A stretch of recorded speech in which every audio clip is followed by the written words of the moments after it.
جی وعلیکم السلام ورحمۃ اللہ۔ بھائی نے پوچھا ہے کہ اس کی ہمشیرہ غریب ہے، شادی شدہ ہے، تو کیا اس کو عشر زکوٰۃ وغیرہ دی جا سکتی ہے؟ بھئی اللہ رب العزت نے قرآن مجید کے اندر زکوٰۃ کے جو مصارف بیان کیے ہیں، زکوٰۃ ان جگہوں پر خرچ ہوگی۔ تو اگر رشتہ داروں میں سے کوئی رشتہ دار ایسا ہے جس کی کفالت آدمی کے ذمہ نہیں ہے، اور وہ ان مصارف میں سے کسی ایک میں شامل ہے، تو اس کو زکوٰۃ دی جا سکتی ہے۔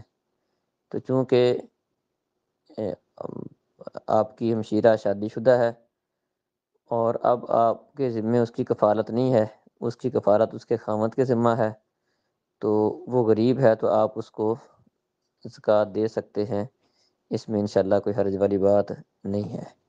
ہاں، جن رشتہ داروں کی کفالت آدمی کے ذمہ ہو، مثال کے طور پر بیوی، اس کا نان نفقہ آدمی کے ذمہ ہے، اولاد اس کا نان نفقہ آدمی کے ذمہ ہے، تو ان جگہوں پر زکوٰۃ نہیں دی جا سکتی۔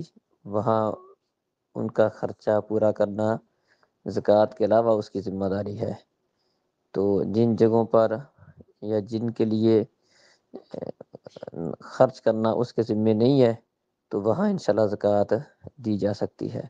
بلکہ رشتہ دار کو دینا زیادہ بہتر ہے، اس میں صلہ رحمی بھی ہے اور صدقہ بھی ہے۔ تو اگر رشتہ دار غریب ہے، حقدار ہے اور کفالت میں نہیں ہے، تو اس کو زکوٰۃ دینا درست ہے۔ السلام علیکم۔